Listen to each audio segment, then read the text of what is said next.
Good evening. You're watching the news tonight, your daily roundup of all that has happened across India and the world. I'm Ishan Russell, and tonight our focus is on the International Day of Yoga. That's tomorrow, and there are being preparations that are being made all across India to celebrate that in a big way, as well as across the world. We'll be focusing on that a little later, but first the headlines we're tracking right now. US State Department annual report on terror blames Pakistan for not doing enough against Lashkar-e-Toiba. Report also acknowledges that India is a persistent terror target. US President Barack Obama urges immediate action against gun violence in the wake of the Charleston church shooting, calls for fresh debate on gun control in the Senate.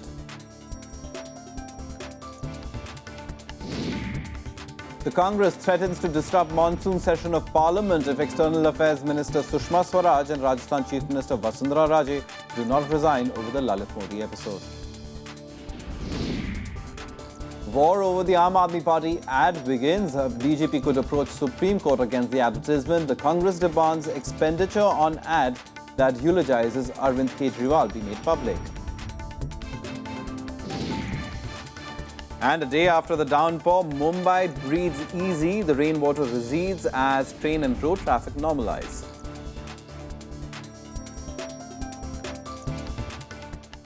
Well, our focus story for this evening, the stage is all set for the celebrations of the International Day of Yoga on the 21st of June. And it's a special one for India because it's the first one. The biggest gathering will be at Rajpath in New Delhi. Prime Minister Narendra Modi will arrive at 6:40 a.m. in the morning to participate at the function. Thousands are expected to join the function on the sides of Rajpath. Yoga Day programs will be held across the nation. Cabinet ministers are expected to fan out across India to participate in the 35-minute drill. External Affairs Minister Sushma Swaraj will lead an event in New York, Arun Jaitley in San Francisco, and Najma Heptullah in Chicago. We are at Rajpath right now. This is that road which leads from India Gate to the President House, and all these elaborate arrangements which you see right behind me are for celebration of International Yoga Day on 21st of June. That is this Sunday. These celebrations will be for 1 hour from 6:40 a.m. to 7:40 a.m. There will be at least 35,000 people who will be performing yoga at this particular place. There have been elaborate arrangements which have been made to facilitate the entire celebration. Also, since the Prime Minister himself will be present here, along with few of his cabinet colleagues and members of Parliament and several other VVIPs, the security arrangements are quite elaborate. They are at least on par with those which are being witnessed on the Republic Day. 18 DCPs of Delhi Police are overseeing the security out here, at least 5,000 security personnel on the job. And also, since it is summer time, then the Health Ministry has also taken, proactive measures and put in place at least 40 ambulances, a number of doctors and paramedics to help those who might face any problem during that program on Sunday morning. With camera person Saroj, Vishal Dahiya, Rajya Sabha TV, Delhi. Now, amid a raging controversy over former IPL Commissioner Lalit Modi, Sushma Swaraj has left for New York to participate in Yoga Day celebrations. Back home in India, however, the demands for her resignation are growing. The Congress party has warned the ruling NDA of a stormy monsoon session of Parliament. The party says it will disrupt the session over demands of resignations of both External Affairs Minister Sushma Swaraj and Rajasthan Chief Minister Vasundhara Raje over the controversy surrounding Lalit Modi. We will bring in Parliament, we will discuss on this issue, and we will compel them to answer. Particularly, Prime Minister is silent. उन्हें इस बात को अच्छी तरह समझना चाहिए कि धरती पर तो धूल धूसरित हो चुके हैं। अब धरती पर धूल धूसरित हो चुकी कांग्रेस अब घमंड के रास्ते से और घमासान के रास्ते से अपनी जमीन को बचाने की कोशिश कर रही है। उससे उनका और सफाया होगा और धूल धूसरित होंगे और पूरी तरह से साफ होंगे। उनको इस बात को समझना चाहिए। Protests were held outside the residence of External Affairs Minister Sushma Swaraj in the national capital on Saturday. जो उनके ललित मोदी के साथ संबंध है, वो संबंध साफ दर्शाते हैं कि मोदी सरकार उनको शय दे रही है और सुषमा स्वराज को इस्तीफा देना चाहिए। The fact is, neither BJP nor Congress They don't want to fight corruption. It is these two political parties who has made India one of the most corrupt countries in the world.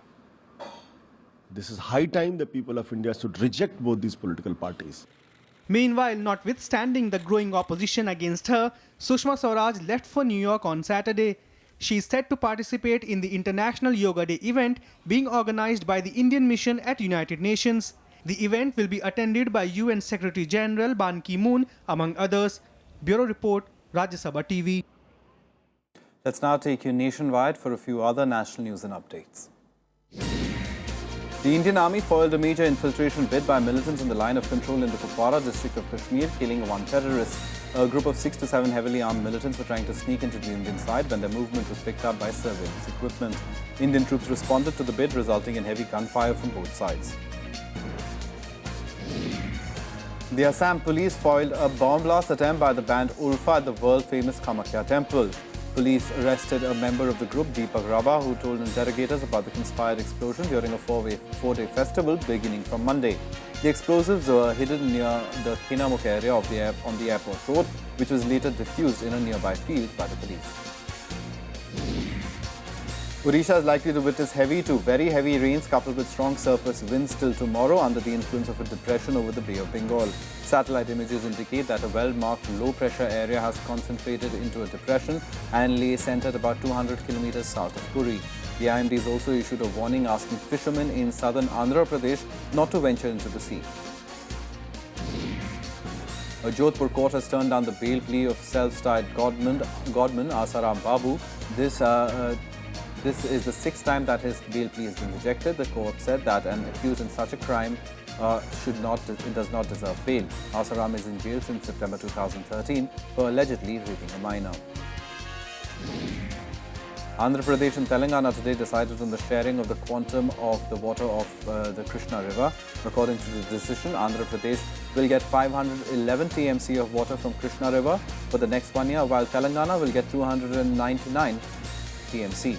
The water sharing is based on the award of Krishna River Disputes Tribunal 1, which had allocated 811 TMC of water to undivided Andhra Pradesh in the 1970s.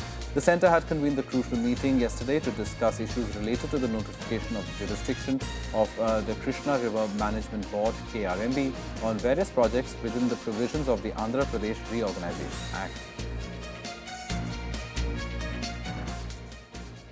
Now, a US State Department report has been highly critical of Pakistan over its action against the terror group Lashkar-e-Toiba. The report says that Pakistan has not taken action against LET as the terror group continues to operate, train, rally, propagandize and fundraise in the country. In a shot in the arm for India, the report also acknowledges that India still remains one of the most persistent terror targets. The report says, and I quote, "The Pakistani military undertook operations against groups that conducted attacks within Pakistan, such as the Tehreek-e-Taliban Pakistan, but did not take action against other groups such as Lashkar-e-Toiba, which continue to operate, train, rally, propagandize and fundraise in Pakistan. Afghan Taliban and Haqqani network leadership continue to find safe haven in Pakistan, and although the country's military operations disrupted the actions of these groups, it did not directly target them." Time for us to take a very quick break, but coming up on the other side, the death toll in the Mumbai Hooch tragedy has climbed to 84. More on that on the other side.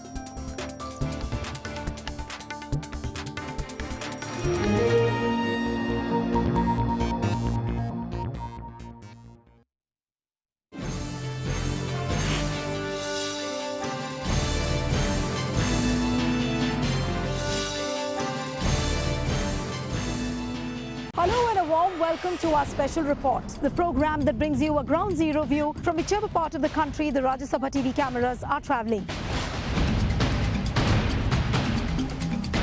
It is the same village where the Telangana agitation actually began. We at Rajya Sabha TV bring you the first pictures of the landfall site. This is the main nerve centre where the legal battle for the Kaveri water dispute began. When you are moving around this Niyamgiri Hill area, there are 41 streams like these which you have to cross. No one understands India better than we do. Watch special report only on Rajya Sabha television.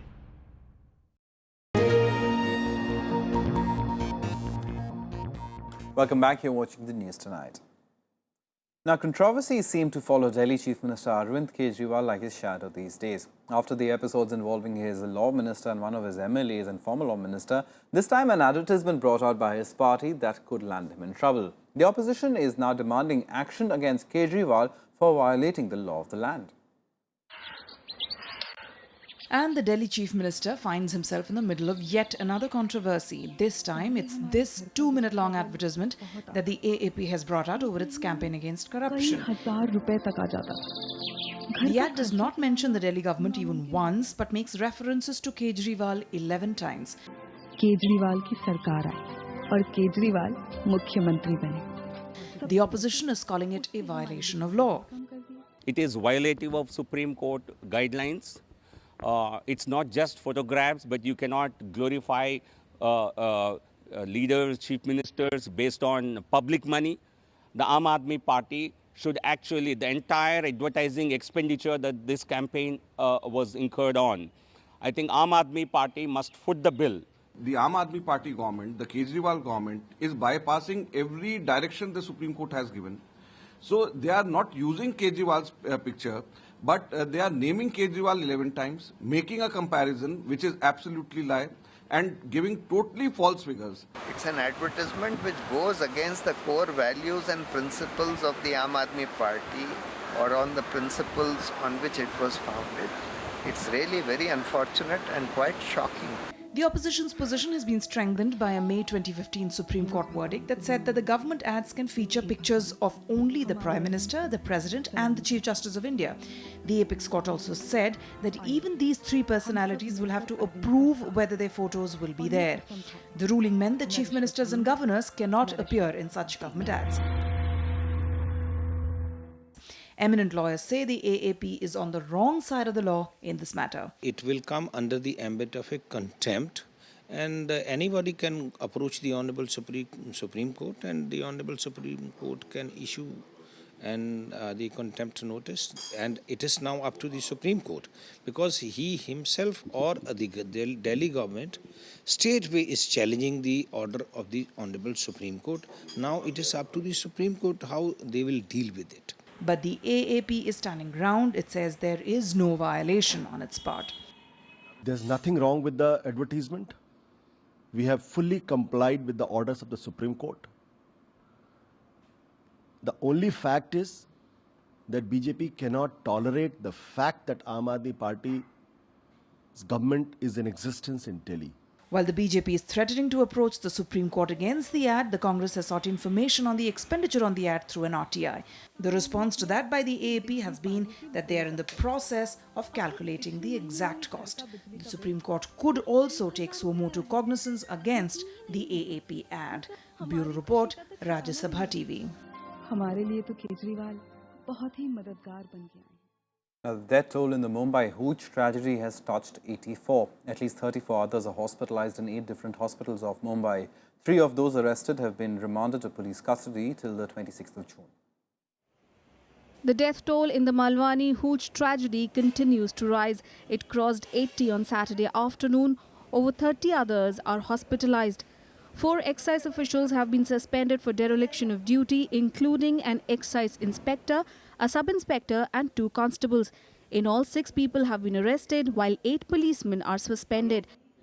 देखिए घटना गंभीर है और ये सारी घटना की जांच करने के आदेश हमने दिए हैं. अभी तो क्राइम ब्रांच इसकी जांच कर रही है और आगे चल के इस उच्च स्तरीय समिति इसकी जांच करेगी और सारा इसमें से क्या है, कहां से आई है, कौन जिम्मेदार है, उस तरह विषयों के बारे में हम जांच करेंगे. Locals blame the police for the tragedy and allege that policemen helped the bootleggers and hooch brewers. They claim that hooch was sold at small food joints and other outlets, even though they did not have the permit to do so. और कई लोगों को ICU में अभी भी रखा गया है. उनमें से अभी कुछ लोग मौत के कुएं में अभी भी यानी जी सकते हैं, मर सकते हैं, और भी कई लोग अभी जिनको लाया जा रहा है अभी भी दवाखाने में एडमिट किया जा रहा है. Mumbai police is now on the lookout for a woman for her alleged involvement in the case. The police says they have details about her whereabouts and hope to arrest her soon. Samples of the spurious liquor have also been sent to the forensic department for examination. Bureau Report, Rajya Sabha TV. Meanwhile, other news from Mumbai, the city limped back to normal a day after rains brought the city to a grinding halt. Though a heavy forecast was forecast for today as well, the city escaped with some light drizzle.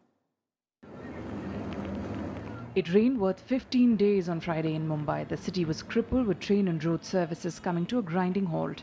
Schools were closed and it seemed that it would be some time before the city could get back to normal.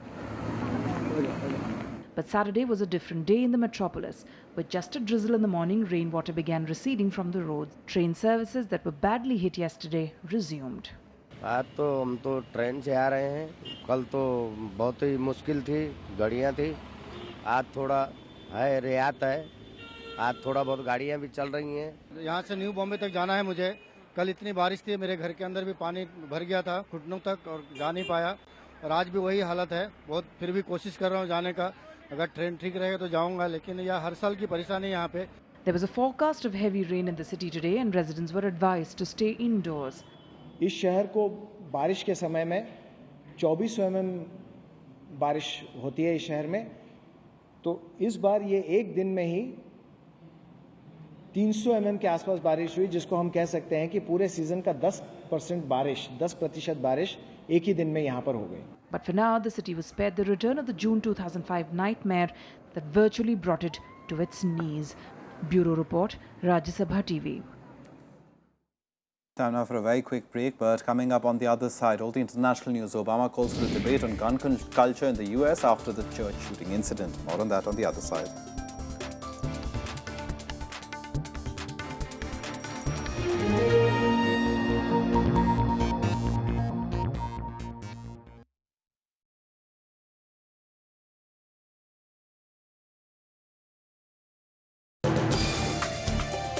Today we bring to you the Whistleblower Protection Amendment Bill 2015. At least 3 more whistleblowers were killed in the interim. You are having these exceptions, and by these exceptions, you are killing. He cannot make any kind of declaration expecting the protection. The government does not define what would lead to the victimization of the whistleblower. Watch Law of the Land, the Whistleblowers Protection Amendment Bill, only on Rajya Sabha television.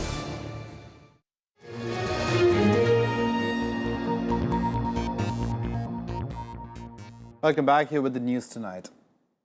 Time for some international news now, and German Chancellor Angela Merkel stepped up pressure on Greece, warning that they must deal with the creditors ahead of Monday's emergency EU summit. Greece has less than 2 weeks to strike a deal or face default. Meanwhile, Greece has said that new proposals will be put to the creditors ahead of the EU summit.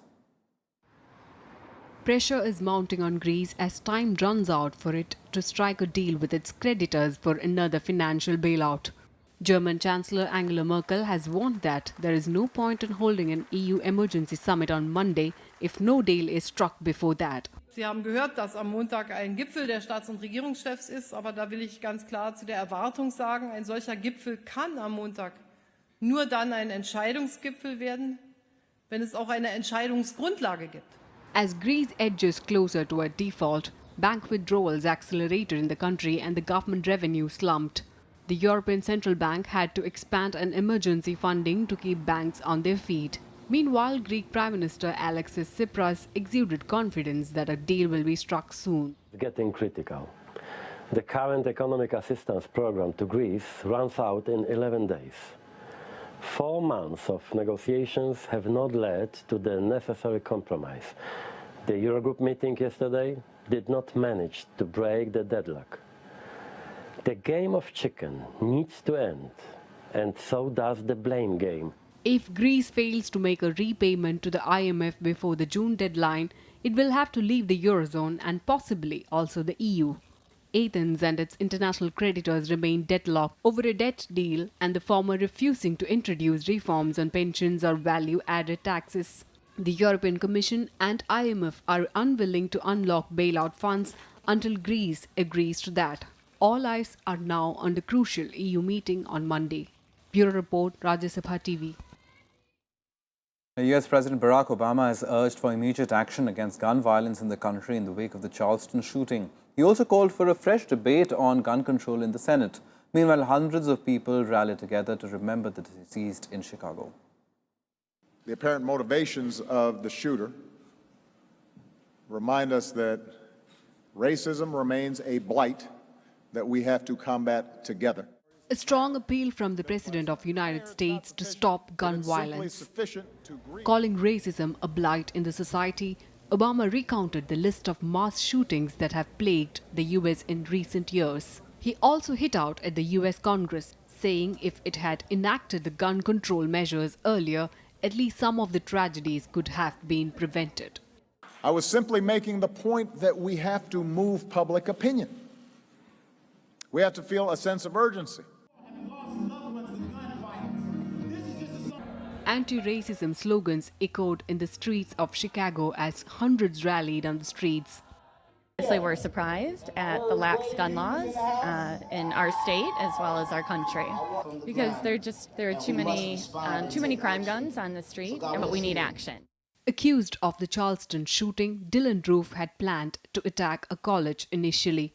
An unmoved Roof was expressionless as he stood listening to a victim's son forgiving him. I forgive you. I am so disgusted with the violence that's going on in our city. I'm so disgusted with the politicians that we elect that allow these things to go on. Residents in the South Carolina also made a clarion call to remove Confederate flag from the grounds of South Carolina State House, a symbol of Southern states' secession from the United States over slavery during the Civil War, a call to wipe out any remaining symbols of racism. Bureau Report, Rajya Sabha TV. Time now for some more international news and global buzz. US and coalition forces launched dozens of airstrikes and targeted Islamic State in Iraq and Syria. US warplanes took off from the Roosevelt aircraft carrier and struck down IS's crude oil collection points and disrupted other revenue generation activities. The USS Theodore Roosevelt aircraft carrier in the Arabian Gulf is deployed in the region as a platform for striking key positions taken over by the Islamic militants in both countries. Russian President Vladimir Putin today said Russia will defend its interests and contest decisions of Belgium and France to seize its assets in UKOS dispute. Putin added that the decision of the arbitration court in The Hague can be valid only with respect to those countries that have signed and ratified the European Energy Charter. In June last year, the court in The Hague ordered Russia to pay compensation to Cypriot companies Halle Enterprises and UKOS Universal Limited. The court also ordered Russia to pay $8.2 billion to the Veteran Petroleum Pension Fund of UKOS. Firefighters battle to contain several massive wildfires raging from Alaska to droughted California that forced hundreds of people to evacuate from their homes and damaged dozens of structures. In Alaska, around 900 firefighters were battling two major blazes in a state that has 56 active wildfires ranging from a few acres to 10,000 acres. The United Nations has called for humanitarian aid from the international community to Yemen as the situation worsens in the country. UN Secretary-General spokesman Stephanie Dujarric called for the international humanitarian aid to the country. Dujarric said that 80% of Yemen's population, representing some 21 million people, is in need of some form of humanitarian assistance.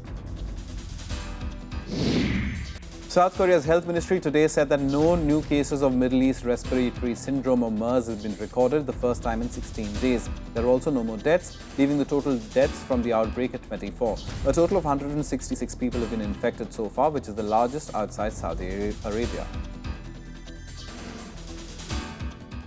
Time for some sports now, and the women's hockey team lost to Belgium in the opening game of the FIH World League semi-finals in Antwerp in Belgium. Van Lisselot scored the only goal of the game in the 35th minute. The women's team needs to finish in the top 3 to qualify for the Rio Olympics next year. The women's team is placed in a group with Australia, New Zealand, Belgium and Poland. Kavanagh sweeps it forward down the left-hand side. Ball played into the circle. Goalkeeper needs to keep her eye on that one.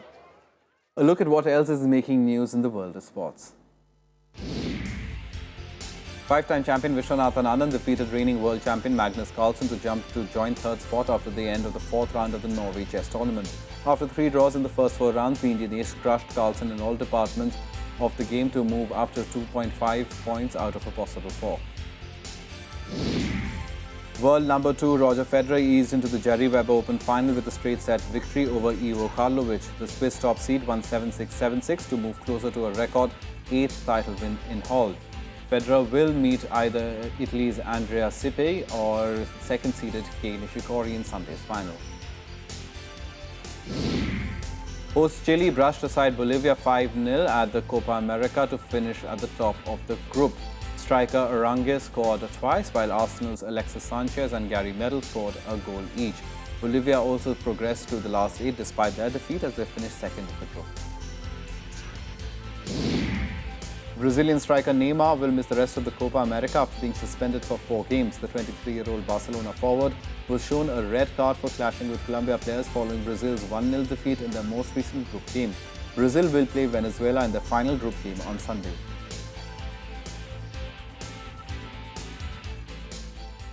Well, that's the news tonight. Good night.